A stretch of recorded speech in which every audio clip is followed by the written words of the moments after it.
After arriving in Kigoma, I gave the bike a well-needed clean and headed over to the mechanic to try and fix this sheared bolt. Hey! Wow. Very good, my The bike's looking glorious and back in tip-top order. We finally head over and meet the people we'd come to Kigoma for. Not every day that you ride into your accommodation and there's some zebras feasting on the grass. I thought they were statues at first, but no, they ran away.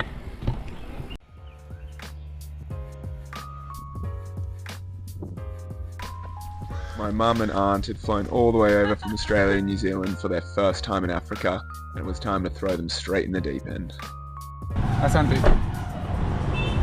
So this is the night market where every day of the week, between about 4 p.m. and 10 p.m, people come here and sell all of the goods that they've got. What have we got here? Sangala. Sangala.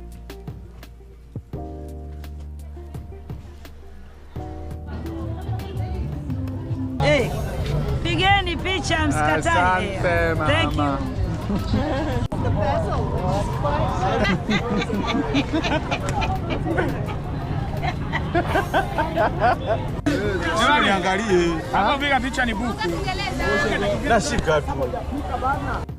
Markets in Africa are always the best representation of the heart and the hustle and bustle of a place, and always my first port of call when getting to a city. Feeling, Kez? Oh, fantastic. It's really, really wonderful.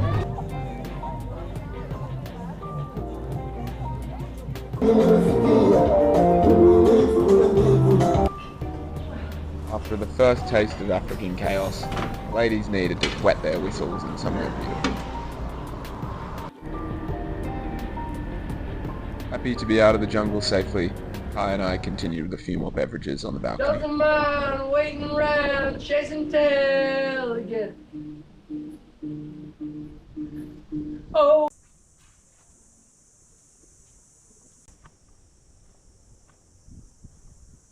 Not only did the accommodation have zebras, but also these beautiful blue monkeys that Kai couldn't help but play a trick on.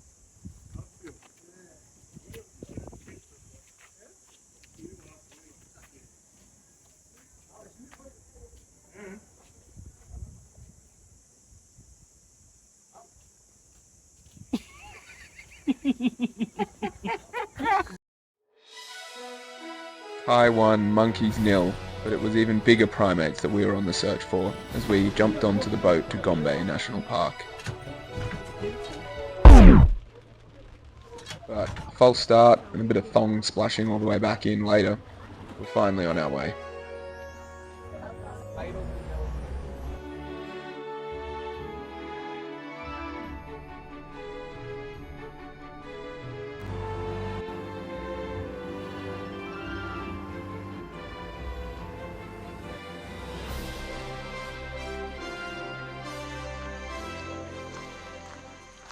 And so we begin the walk into the jungle in search of chimps.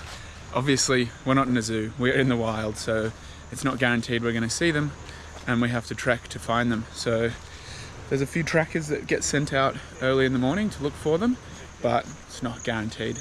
And probably take about an hour and a half until we get our 1 hour with the chimps. Gombe National Park has been made famous by Dr. Jane Goodall, who has been studying primate behaviour in this area since 1960. The trekking was really putting my multitasking skills to the test. We are out here. Climbed higher and higher up a steep slope, constantly on the lookout for movement in the trees. 1 hour turned to 2, turned to 3, until right in front of us on the path. There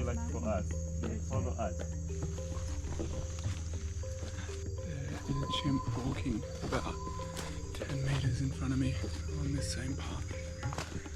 Hopefully it's guiding me to the pride. We are witnessing a chimpanzee pull on a branch, clean it dried, and then stick the length of the stick into the ground and run ants or termites on the end and eat them all.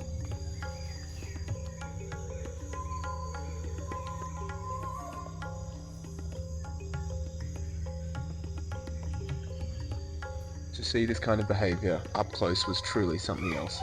Soon enough, commotion came from over in the distance. Of course, our dear friend couldn't help himself, and he went to check out what was happening, and we followed.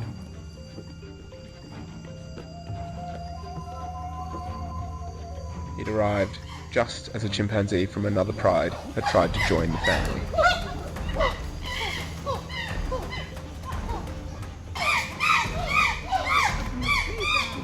Multiple unsuccessful attempts to get rid of him meant that it was time to call in the cavalry, and the alpha male was called.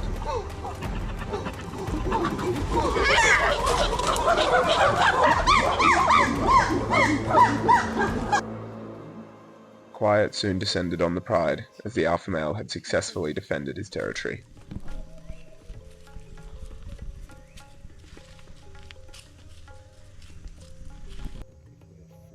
The tense nature of the encounter then dissipated, and all the chimps went back to relaxing.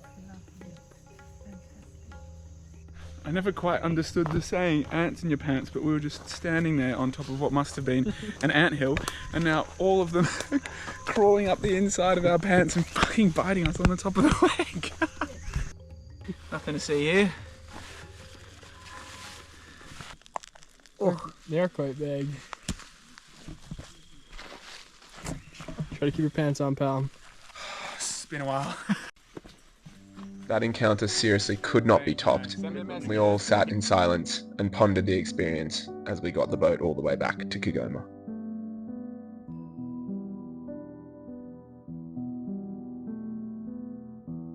Just your average day out in Tanzania.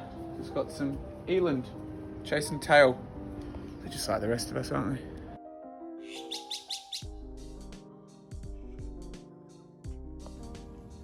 Despite the stunning morning, didn't look like weather was going to be on our side today. Welcome to the rainy season. But while Kai left in the morning and got rained on all day, I left in the afternoon and got gorgeous sunshine, which also came with other effects.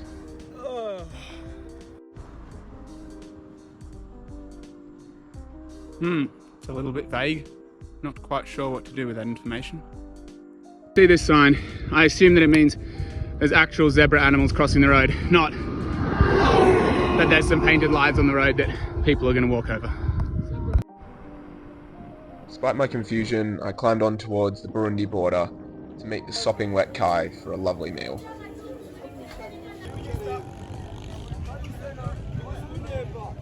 This is super interesting because the first time since leaving Cape Town that we actually have to swap sides of the road. So up until now, we've been riding on the left side, and now we have to swap and drive on the right, all the way through Burundi and Rwanda and Congo, and then back when we get to Uganda. Here is something you get all over East Africa, and it's these. These are how they make the bricks.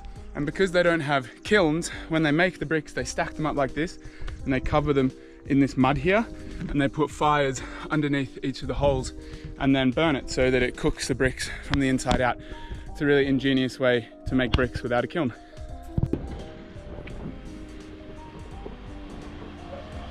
Alright, something as simple as just getting a SIM card really draws in a crowd. That's why we're in Burundi.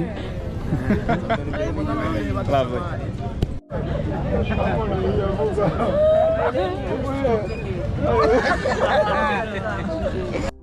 Scenery in Burundi was to die for, and even though they were very curious, the people were so friendly with us.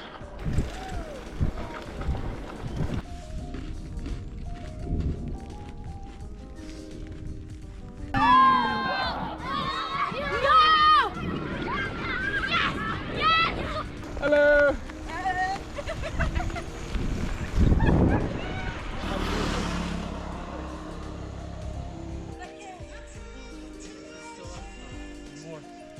After the final hill of the day, we're greeted with a sunset and of course a crowd who are always super interested in what we're doing. Oh, that was a tough day. Burundi is no joke. Serious mountains, but bloody worth it. Best scenery so far.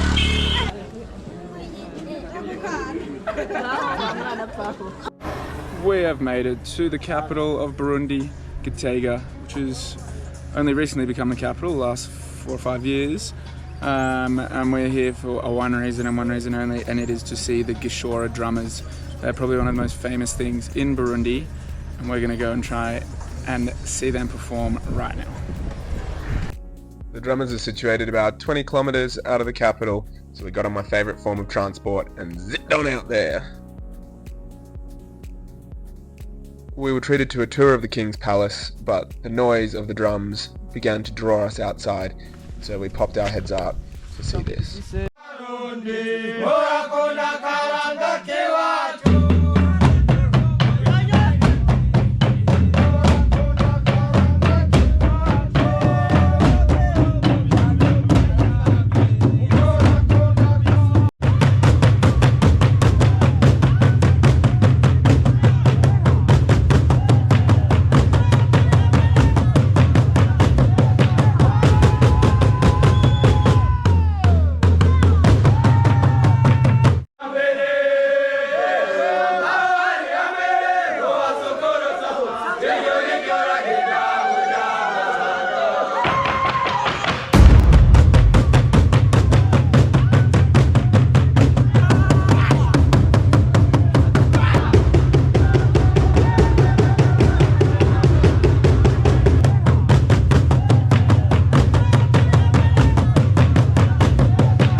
And that like literally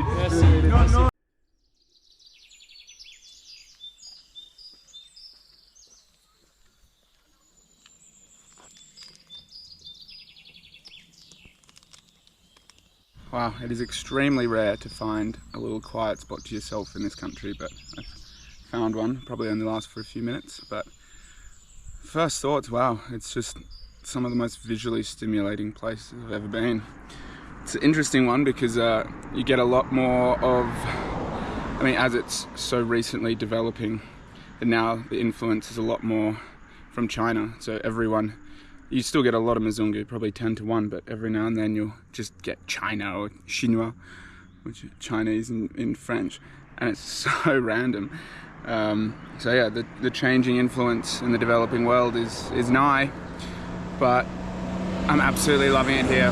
My legs are hating it, but every other part of my body is loving it. Right on cue, emerging from the bushes.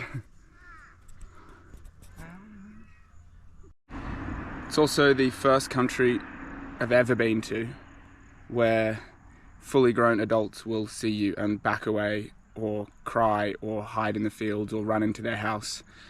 It's pretty wild. I mean, you obviously can't take it personally, and I don't. But it's just crazy to see that, you know, some parts we're going through, people have genuinely never seen any white people. The breathtaking scenery and the curious kids did not relent as we climbed higher and higher. Hello! But something else did start. Oh yes, welcome to fun. This is it. We almost timed it to perfection, but not quite. We'd come this way as we've been told that the Teza tea plantations on the edge of Kibera National Park could not be missed. Here we are out in the stunning scenery that is the Teza tea plantations. As you can see, as far as the eye can see is tea leaves. We've come up here, it's pretty far out of the way. We came up to try some tea, but we got to the factory and we were told that without a letter from the Director General, we couldn't go in there. And even in the local town here, they don't really brew tea. So all we get to do is come up here and have a look at some of this beautiful scenery, which is very much worthwhile. And maybe, if no one's looking, I might just take a couple of leaves. After that debauchery, we were promptly asked to leave, which we did so willingly, because back at home, we had a nice toasty fire and some campfire songs. And just as I had felt on every other day of this trip, despite the difficulty, there was no other place I'd want to be.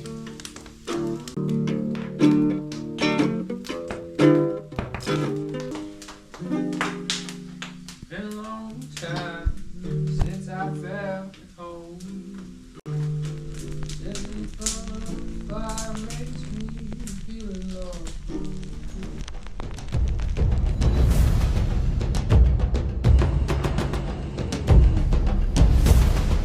Oh, absolute misery.